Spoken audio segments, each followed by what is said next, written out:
사무엘상 1장 1절부터 20절 말씀까지 다 같이 합독합니다. 에브라임 산지 라마다임 소빔에 에브라임 사람 엘가나라 하는 사람이 있었으니 그는 여로함의 아들이요 엘리우의 손자요 도우의 증손이요 숲의 형손이더라. 그에게 두 아내가 있었으니 한 사람의 이름은 한나요 한 사람의 이름은 분인나라. 분인나에게는 자식이 있고 한나에게는 자식이 없었더라. 이 사람이 매년 자기 성읍에서 나와서 실로에 올라가서 만군의 여호와께 예배하며 제사를 드렸는데 엘리의 두 아들 홈니와 비느하스가 여호와의 제사장으로 거기에 있었더라. 엘가나가 제사를 드리는 날에는 제물의 분깃을 그의 아내 분인나와 그의 모든 자녀에게 주고 한나에게는 갑절을 주니 이는 그를 사랑함이라. 그러나 여호와께서 그에게 임신하지 못하게 하시니 여호와께서 그에게 임신하지 못하게 하심으로 그의 적수인 분인나가 그를 심히 격분하게 하여 괴롭게 하더라. 매년 한나가 여호와의 집에 올라갈 때마다 남편이 그같이 하매 분인나가 그를 격분시키므로 그가 울고 먹지 아니하니 그의 남편 엘가나가 그에게 이르되 한나여 어찌하여 울며 어찌하여 먹지 아니하며 어찌하여 그대의 마음이 슬프냐. 내가 그대에게 10 아들보다 낫지 아니하냐 하니라. 그들이 실로에서 먹고 마신 후에 한나가 일어나니 그때 제사장 엘리는 여호와의 전 문설주 곁 의자에 앉아 있었더라. 한나가 마음이 괴로워서 여호와께 기도하고 통곡하며 서원하여 이르되 만군의 여호와여 만일 주의 여종의 고통을 돌보시고 나를 기억하사 주의 여종을 잊지 아니하시고 주의 여종에게 아들을 주시면 내가 그의 평생의 그를 여호와께 드리고 삭도를 그의 머리에 대지 아니하겠나이다. 그가 여호와 앞에 오래 기도하는 동안에 엘리가 그의 입을 주목한즉 한나가 속으로 말하며 입술만 움직이고 음성은 들리지 아니하므로 엘리는 그가 취한 줄로 생각한지라. 엘리가 그에게 이르되 내가 언제까지 취하여 있겠느냐. 포도주를 끊으라 하니 한나가 대답하여 이르되 내 주여 그렇지 아니하니이다. 나는 마음이 슬픈 여자라. 포도주나 독주를 마신 것이 아니요 여호와 앞에 내 심정을 통한 것뿐이오니 당신의 여종을 악한 여자로 여기지 마옵소서. 내가 지금까지 말한 것은 나의 원통함과 격분됨이 많기 때문이다 하는지라. 엘리가 대답하여 이르되 평안히 가라. 이스라엘의 하나님이 내가 기도하여 구한 것을 허락하시기를 원하노라 하니 이르되 당신의 여종이 당신께 은혜 입기를 원하나이다 하고 가서 먹고 얼굴에 다시는 근심빛이 없더라. 그들이 아침에 일찍 일어나 여호와 앞에 경배하고 돌아가 라마의 자기 집에 이르니라. 엘가나가 그의 아내 한나와 동침하매 여호와께서 그를 생각하신지라. 한나가 임신하고 때가 이르매 아들을 낳아 사무엘이라 이름하였으니 이는 내가 여호와께 그를 구하였다 하니더라. 아멘. 오늘의 말씀은 하나님의 계획과 섭리입니다. 하나님의 계획과 섭리. 여기 지금 엘가나 그리고 한나, 분인나 세 인물이 주인공으로 등장을 합니다. 그리고 거기에 엘리 제사장과 또 두 아들이 살짝 양념으로 곁들여서 나옵니다. 자, 이 본문 속에 인물을 중심으로 볼 수도 있는데 저희들은 여기서 뭘 보냐면 이 사건 속에 하나님의 계획하심이 어디에 있고 그 가운데 하나님의 섭리하심이 어디에 있는가 거기에 이제 초점을 맞추어서 우리가 이제 이 본문을 살펴보려고 합니다. 자, 엘가나에게 두 아내가 있었는데 첫 번째 부인이 한나고 두 번째 부인이 분인나입니다. 자, 그런데 이 엘가나는 한나를 더욱 사랑했습니다. 왜 더욱 사랑했는지 그 이유는 모르지만 어쨌든 엘가나는 두 부인 중에 한나를 더욱 사랑했어요. 그런데 한나에게는 불행하게도 자식이 없었어요. 분인나는 첩인데 둘째 아내인데 자식이 있었어요. 근데 매년 하나님 앞에 제사를 드리고 예배를 드리려고 이제 올라가는데 그때마다 이제 자식이 없는 한나를 생각해서 또 그를 사랑하니까 그 하나님 앞에 올릴 수 있는 재물 그거를 분인나와 그 자식들에게 만약에 하나를 주면 한나에게는 2개를 주고 그래서 훨씬 갑절로 그 하나님 앞에 드릴 예물을 줬어요. 그러니까 분인나가 볼 때 분인나 입장에서 화가 나는 거예요. 자기들 똑같은 아내인데 그리고 자기는 자식까지 낳아줬는데 남편이 자기를 더 사랑하지 않고 자식이 없는 한나를 더 사랑하는 거예요. 괴롭잖아요. 여자 입장에서. 그 입장에서는 괴로운 거야. 분인나도. 그러니까 어떻게? 한나를 괴롭히는 거죠. 희롱하는 거죠. 괴롭게 하는 거죠. 격분시키는 거예요.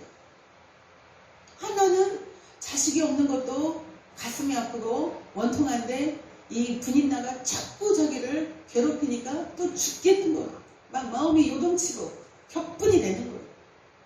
왜 자기에게 이런 환경이 펼쳐지는지 이해할 수도 없고 한번 화가 나는 거예요. 막 우는 거예요. 그러니까 그 엘가나 남편이 내가 열 아들보다 낫지 아니하냐. 내가 당신을 사랑하고 하나님 앞에 예물을 제사를 드릴 때 내가 갑절해. 응? 제물도 내가 주지 않냐. 그러면 되지 않았니? 그래도 한나는 여인이라 자식이 갖고 싶었던 거예요. 그 이제 그 마음의 그 분함, 그 분인나가 자꾸 격분을 시켜서 자기를 괴롭히니 업신여기고 무시하고 막 희롱했겠죠. 그 분인나가 그렇게 하니까 한나가 드디어 하나님 앞에 올라가서 통곡하며 기도를 합니다. 그리고 마침내 서원을 합니다. 자, 서원합니다. 11절 한번 읽어보겠습니다. 11절 큰 소리로 시작. 서원하여 이르되 만군의 여호와여 만일 주의 여종의 고통을 돌보시고 나를 기억하사 주의 여종을 잊지 아니하시고 주의 여종에게 아들을 주시면 내가 그의 평생에 그를 여호와께 드리고 삭도를 그의 머리에 대지 아니하겠나이다. 아멘. 한나가 남편의 사랑을 받았는데 자식이 없으므로 괴로워요. 근데 더더군다나 또 둘째 부인인 분인나가 자꾸 자기를 격분시키니까 마음이 아주 요동치고 괴로워요. 그러니까 참다 어떻게 해요? 하나님 앞에 서원하기에 이르러 내가 이제는 막 하나님 앞에 이제 때를 쓰는 내가 이렇게 하나님 앞에 약속을 드릴 테니 서원을 드릴 테니 나에게 아들을 주십시오. 자, 그런데 이 한나는 하나님이 자기에게 임신을 하지 못하겠다는 사실을 몰라요. 자, 5절을 봅니다. 5절 시작. 한나에게는 갑절을 주니 이는 그를 사랑함이라. 그러나 여호와께서 그에게 임신하지 못하게 하시니. 아멘.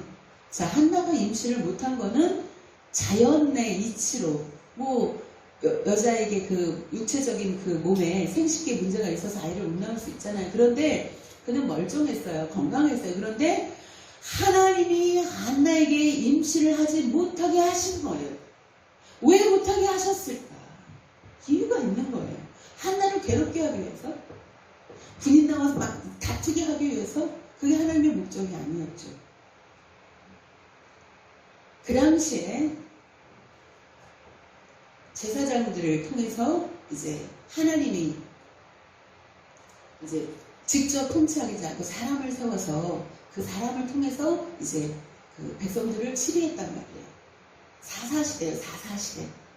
그런데 그때 그 엘리 제사장에게 두 아들이 있으면 살짝 나오죠. 3절에 홈리와 비느하스.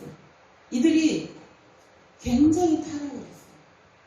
그래서 하나님 앞에 올라온 재물을 자기들이 마음껏 취하고 갈취하고 거기에 또 여자들을 또 희롱하고 성희롱하고 막 이런 일들이 벌어지는 그야말로 제사장들이 타락을 하는 시대라. 하나님이 보실 때 그 시대를 살릴 사명자가 필요했던 거예요. 사명자. 너무나 이 시대가 악하고 제사장들이 백성들을 이끌어와야 될 그 제사장들이 타락을 했기 때문에 사사들이 타락을 했기 때문에 그 시대를 살릴 지도자가 필요한데 하나님 물론 기도받지 않고 쫙 하실 수 있지만 하나님은 어떤 일을 하실 때 반드시 기도를 통해서 일하십니다. 기도가 필요했어요. 간절히 기도가 필요했어요. 그래서 한나로 하여금 기도할 수밖에 없는 상황과 환경과 여건을 만들어 가십니다. 임신하지 못하게 한 거예요. 분인나가 격동시키게 한 거예요. 격분시키게 하는 거예요. 괴롭게 하는 거예요. 그러니까 그 한나가 그 환경 속에 자기가 왜 그런 환경 속에 처해졌는지도 모르지만 어쨌든 자기는 지금 아들이 없고 분인나로부터 괴롭힘을 당하니까 하나님 앞에 나아가 기도합니다. 서원합니다. 내게 아들을 주십시오. 그 머리에 삭도를 대지 않고 하나님 앞에 바치겠습니다. 기도합니다. 이 사건과 제 사건이 동일한 겁니다. 제가 지금의 남편을 만나기 전에 아가씨 때 뺑소니로 고발을 당했어요. 뺑소니가 아니에요.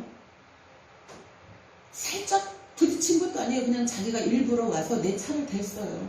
그런데 막 그 자리에서 막 뒹굴면서 막 자기 다쳤다고 그래서 제가 그 사람을 내가 직접 병원에다가 입원을 시키고 보험까지 내가 다 접수를 시켰어요. 그리고 그때 제가 사업을 하고 있었기 때문에 오후에 경찰서에 전화를 했어요. 내가 직접. 그런데 그 환자가 이미 오전에 뺑소니로 나를 고발을 하는 거예요. 아무리 내가 경찰서에다가 내 얘기를 해도 듣지를 않아요. 그 피해자 얘기만 들어요. 연락처도 주지 않고 내가 뺑소니를 쳤다고. 그러니까 처녀가 감옥에 갇히게 생겼으니까 앞이 캄캄한 거예요. 경찰서라는 데는 처음 가봤고 이제는 뺑소니로 구속되게 생긴 거예요. 하나님 앞에 기도한 거예요. 내게 그런 환경이 왜 주어졌는지 몰라요. 근데 기도한 거예요. 나는 구속되면 안 되거든. 인생이 이제 다 말아먹게 생긴 거예요. 하나님, 나를 여기서 빼내주시면 오늘 밤 여기 이 경찰서에서 자지 않고 오늘 나를 이곳에서 나가게 하시면 문을 연 순간부터 사나 죽으나 하나님의 일꾼이 되겠습니다. 주의 종이 되겠습니다. 나도 모르게 그런 서원이 나온 거예요.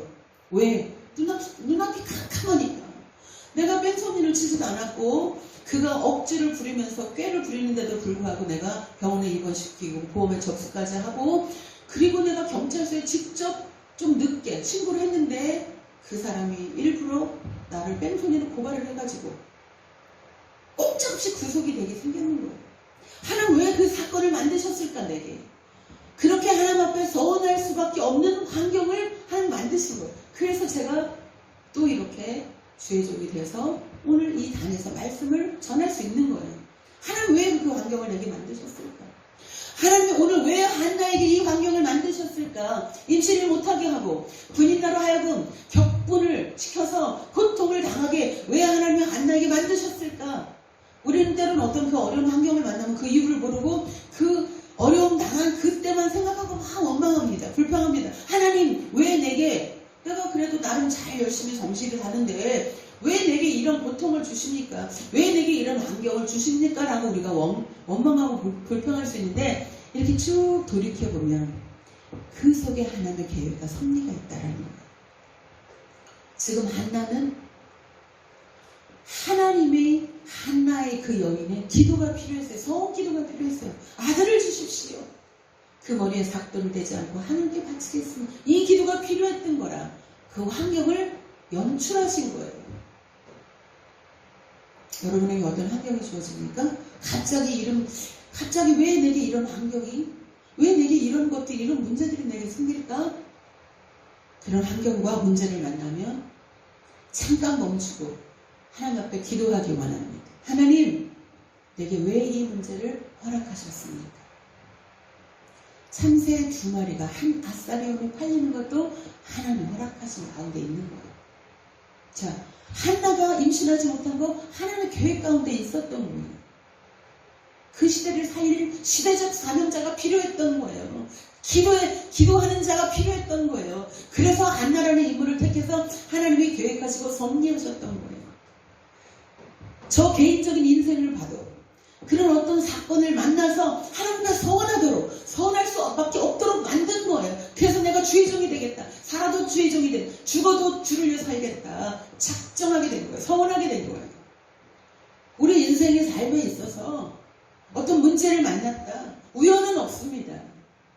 왜 하나님이 이 사건을 나에게 허락하셨을까? 왜 이런 사람을 내게 만나게 하셨을까? 왜 내게 이런 고통을 주셨을까? 생각해 보시고 기도하시기 원합니다. 할렐루야. 반드시 그 속에는 하나님의 계획과 섭리가 있습니다. 하나님은 우리와 깊은 교제를 나누기 원하시고 하나님은 언제나 우리가 하나님을 바라보기 원하시고 하나님을 의지하기 원하시고 하나님께 기대하기를 원합니다. 그런데 우리 인생은 자기의 힘으로, 내 지혜로, 내 지식으로 내 삶을 잘 이끌어갈 수 있다고 거의 다 대부분 그렇게 생각합니다. 우리의 삶은 하나님의 것입니다. 절대 주권자 하나님께 속해 있습니다. 그래서 어떤 사건을 우리에게 허락하실 때는 그 사건을 통해서 하나님 앞에 나아오라고, 하나님 앞에 와서 무릎 꿇어 기도하라고, 하나님을 바라보고 의지하라고 그 사건을 허락하신 거예요. 오늘 한나처럼 내게로 나아오라, 나를 바라보라, 나에게 와서 부르짖고 기도해라, 나를 찾으라. 이게 그 환경 속에, 그 문제 속에서 주신 하나님의 사인이에요. 사인. 그 사인을 잘 받으시기 바랍니다. 지금 하나님 어떤 문제를 통해서, 환경을 통해서 톡톡톡톡 두드리는 거예요. 너 이래도 기도하지 않겠니? 너 이래도 나를 찾지 않겠어? 너 아직도 네 지혜를 의지해? 너 아직도 네 지식을 의지해? 아직도 네 노력을 의지해? 아직도 네 힘으로 할 수 있다고 생각해? 아니, 너 나를 바라봐. 나를 의지해. 내가 할 수 있어. 나를 찾아와. 나에게 기도와. 이 하나님의 음성이에요. 하나님의 음성. 그 사건을 통해 하나님이 주시는 음성, 그 음성을 듣기 원합니다. 할렐루야. 환경을 통해서. 누군가 나를 자꾸 괴롭혀. 하나님 왜 내게 이걸 허락하셨습니까? 하나님의 사인이에요. 너 그 문제 갖고 나한테 와. 내가 해결해 줄게. 한나가 지금 그런 거거든요. 한나가. 우리는 그래서 어떤 문제가 발생되면 그 문제를 들고 하나님 앞에 나와야 됩니다. 나와야 돼요. 내 힘으로 할 수 있다 착각하시면 안 돼요. 잘 될 일도 꼬입니다. 하나님 계획하시면 그 속에 있기 때문에. 잠언 8장 17절에 나를 사랑하는 자들이 나의 사랑을 입으며 나를 간절히 찾는 자가 나를 만날 것이니라. 할렐루야. 나를 간절히 찾는 자. 우리의 인생으로 하나님을 만나면 끝나요. 하나님이 내 인생에 개입하면, 하나님이 내 삶을 주도하면 끝나는 거예요. 그런데 어떤 자가 하나님을 만나냐, 어떤 자가 하나님의 그 계획 속에 우리가 들어갈 수 있느냐? 하나님을 간절히 찾는 자, 찾는 자. 하나님을 간절히 찾는 자가 되길 원합니다. 할렐루야. 하나님을 간절히 찾는 자. 나를 간절히 찾는 자가 나를 만날 것이니라. 안 찾는데 어떻게 만나? 안 찾는데. 사건을 줘도 안 찾고, 문제를 줘도 안 찾고, 어려운 문제를 꼬이게 해도 안 찾고, 내 힘으로 할 수 있다, 나는 할 수 있어. 자기 똑똑함을 믿고 자기가 하겠다고 하는데 하나님 개입할 수가 없잖아요. 하나님 자꾸 두드리는 거라니까, 그 문제를 통해서. 예레미야 33장 3절. 너는 내게 부르짖으라. 내가 내게 응답하겠고 내가 알지 못하는 크고 은밀한 일을 내게 보이리라. 할렐루야. 너는 내게 와서 부르짖으라.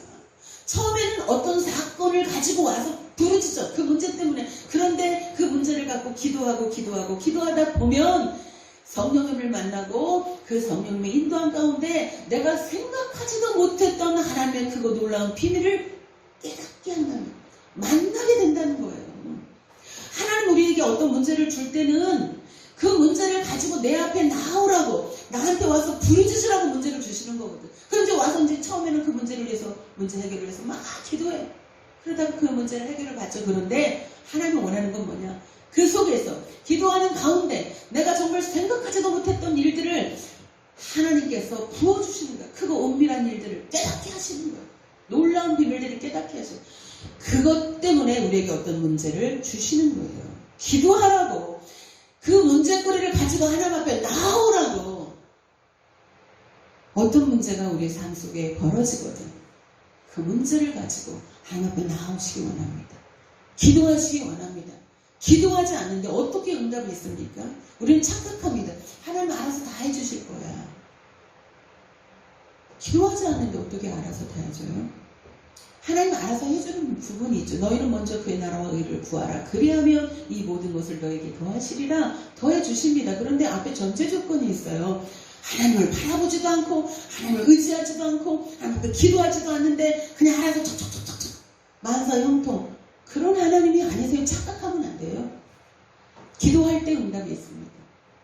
하나님을 바라볼 때 응답이 있습니다. 하나님을 의지할 때 응답이 있습니다. 하나님 앞에 나올 때 응답이 있습니다. 기도하지 않는데 어떻게 응답이 있어요? 저는 그 기도의 비밀을 조금 아는 자예요. 그래서 기도해요. 왜? 기도하면 응답이 있거든. 다른 사람 다 몰라도 기도한 사람은 알잖아. 내가 이거 기도했는데 하나님 응답하셨네. 내가 기도를 안 했으면 그것이 응답인지 몰라요. 근데 기도를 했기 때문에 아버지가 나의 기도를 들으셨구나. 기도하는 자만이 그것이 하나님의 역사임을 알 수 있는 거예요. 자, 말씀을 정리합니다. 우리는 하루하루를 삽니다. 우리 인생은 날마다 문제가 있습니다. 어려움을 만납니다. 그 문제가 딱 생기면 여러분은 그 문제를 딱 놓고 자신의 생각을 내려놓고 하나님, 왜 내게 이 문제를 허락하셨습니까? 왜 내게 이 문제가 주어졌습니까? 하나님 앞에 묻기를 원합니다. 기도하기 원합니다. 하나님, 이 속에서 내가 어떻게 하기를 원하십니까? 하나님 앞에 기도해야죠. 하나님의 사인을 받고 훔쳐야 돼요. 그리고 그 기도 속에 하나님을 깊이 만나고 그 기도 속에 하나님 음성이 들리고 내가 너를 이렇게 사랑하고 내가 너를 이렇게 사용하기를 원한다. 내가 너를 통해 이렇게 일을 하기 원한다. 하나님의 음성을 듣게 될 줄 믿습니다. 그래서 어떤 문제를 만나면 반드시 그 문제를 가지고 하나님 앞에 나오고 기도하고 하나님의 깊은 음성을 듣고 하나님과 깊은 교제 속으로 들어가시기를 예수님의 이름으로 축원드립니다. 아멘.